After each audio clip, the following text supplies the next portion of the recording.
well.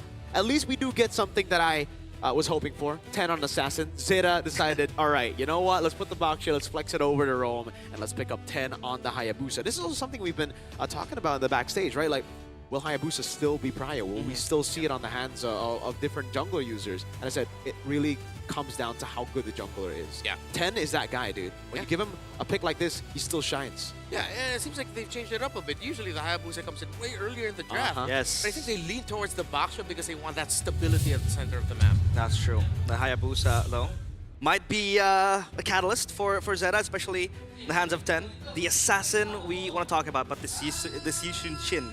Will it have a good time up against the Yuzong? That's the question. A lot of questions here, and I'm excited to see it get answered once again. Welcome to the very first match of M7 here at the Wild Cards. It's Zone versus Zeta. Who is gonna get first big win? Let's see. Welcome to the Land of Dawn, the first match of the M7 World Championship wildcards. It's Zeta against Team Zone. So it's all about the zone and the division for both teams. So we'll try to take those buffs quickly. Look at the rotations from Bright. Obviously, mid-prio will still be the name of the game with the minion changes as well earlier on today. Just controlling over Lethal Wanderer as well. Here's Xora. Gonna get it. 10 will just go for the green camp. Xora's trying to go for the steal. That's a quad shadow forward. Katsu and Hani not enjoying this Yi poke at all. Yeah, that Eve is very, very strong still. And the Hayabusa as well. We kind of want to talk about the nerfs, or rather secret buffs it kind of received, right? We talked about the Quad Shadow being kind of minimized in terms of the range, meaning it can't dive as freely as it used to.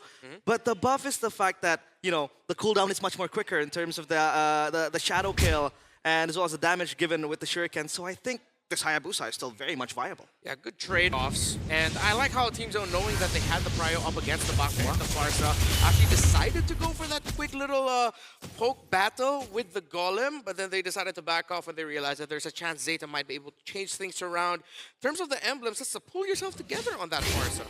Exactly. On a Purified 2, Bankai, level 4. Yeah, Katsu really wants that quick cooldown, as it is very much a dangerous lane, especially up against the Kalea, if you want that Purify to go on quickly. And the properties from Team Zone kind of pick off quickly with the Kalea is very much apparent. Now they want to get their hand, lay claim on the first objective. Kane is close by 10 as well, level 4. Instant zoning, Quad Shadow coming down 10. Oh, locked down by the Mountain Shocker. Xora picking up first blood and the Turtle Junichi. Now jumping over to Kenny, forcing the flicker out. It's two members locked in. Bright able to flicker out again. Bankai going all the way, misses. The ability won't be able to jump in. Flickers out to safety and gets the regen on time. Oh my, 1-for-1, but Team Zone will come out on top. They have their hands on the turtle, and that was Junichi looking to change the tide of the war, but Bankai 1v1, Junichi, can he do it? He's got the passive Furious Dive solo kill up top. Junichi, all right. So we talked about the explosiveness of Bankai, but the Zeta division has some explosiveness as well on their side. So now Team Zone still constantly applying the pressure towards the orange side. That's gonna be an assassin. Oh, actually, Xora's caught here. Not enough peel, believe Minette finds a shutdown. And look at the follow-up. Bright able to flicker out. The RWM is doing a bit more damage here, but K can't really go for the siege on a Harren. Not the cleanest rotations that we're seeing here, or decisions for both teams. Up until, of course, Xora decided to go for that dive. I think that was a heat check for him. Now, he has to reel it back just a little bit. Another thing about the rookies is the fact that they can really go fast. Yeah, they can go fast. They can also be punished very fast. Ooh. That's my point. When you have the lead, you play confident.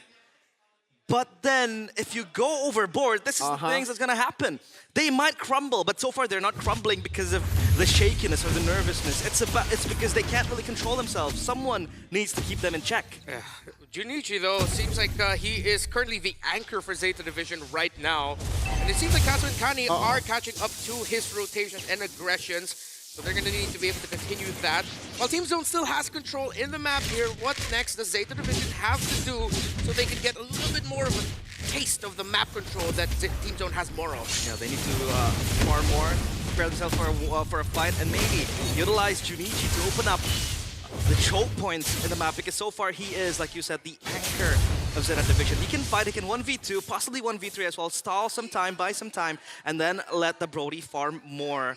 Take a look at the swap in the lanes that they have made, and look at where Zeta Division is right now. They're pretty confident taking control of that orange side jungle, and this kind of establishes some sort of control towards the second objective in the turtle. How does he become the Dark Wave? Already forced to use Revitalize now. Black Dragon form already. That's going to be Tsunami's family in answer to it, but they're being caught in it. Kenny is able to dish out damage. Here's down the Petrify in the backline by Junichi, but look at Kay doing a heck of a lot of damage with Zaman Force. Now Mui Minette putting the stacks down, but will get bursted. But Kai, together with Kenny, gets another, and they're all zoned away. 10 with a jump, but Zexora stays true to the red tree. Perfect 3 turtles on for Team Zone as Mui Minette gets bonked by Bankai. A Hail Mary play made by 10. TP back and get the turtle, but it's all down in vain. Team Zone, their blood's boiling, and their trigger fingers are happily shooting at Zeta Division. Kay just looked like he had a grand old time in that last engagement, especially since he's playing under his own team's real-world manipulation, and without Katsu's feathered airstrike, that Harif is going to be free for most of the time. Even if he gets caught by a Petrify Furious Dive, he'll still be able to recover through that as long as he has his Zaman Force and he can freely hit. Zeta needs to recalibrate their team fighting and make sure that they put more difficulty for the Harif that will just run wild on them. Good reaction there. RWF locks them down, zones them away, and look who's isolated. Kani all alone. Zexora with the dive in the back, the Mountain Shocker, and now on Katsu almost finding a fadeaway. Not even the fighter can survive this damage. He is playing like a man possessed. Look at him go completely out of this world. Too confident for Zeta Division to handle, and look at Team Zone, 12 kills. The second tier turret in minute number 8. This is getting out of control for Zeta Division. Team Zone, and it's actually the YSS zoning the rest of the opponents. They got zoned for sure. That is insane, 6-2 and 5. This Yi Sun Shin, he's single-handedly making some really great individual decisions. That's just great for the whole team, and Zeta's just crumbling. Yep, the Black Dragon form was baited out. Junichi, I guess he was trying to predict a dive into the turret, but now it's all of the Holy Shields that were up, down. Up top, it's not taken down yet. They still have to get a tier 2. Now we talked about Zeta Division's kind of win con is to kind of dive quickly, especially with the Black Dragon form. But we forgot that the RWM from the Eve is some sort of a peel tool as well. Yes. To enable the Harris to move and bob and weave left and right to get the damage going. We talked about Team Zone not having enough frontliners, but their peel, in, away, damage peeling, right? You have Yi Sun Shin in and of itself is kind of peeling for the team too, especially when he's just gunning around with the Mountain Shocker too, and the Eve is just untouchable. 3-0 and 8. That RWM is zoning Zeta Division so far away in the back. Not even Junichi can reach Kenny. Yeah, Zeta Division will not be able to contest this Lord while 10 tries to recover a little bit of map space here for the team by split pushing up top. Now Team Zone, honestly, if they can continue to bait out the early Furious Dive Petrifies, they're going to be good because that's Zeta Division's main tool of, as you mentioned, realize the peel, that crowd control, AoE that now, as we have seen it, a lot of times Team Zone actually just has way more of. There's too many AoE crowd control effects for Zeta to deal with, while Zeta really mainly only has that Yu Zhong combo. This is why we don't really see the Baksha in Rome as often anymore, right? You just really lack the CC. You have to make up for the lack of CC in the late game, lack of sustainability when you're behind with early tempo, and they haven't done that. They're 9,000 gold behind.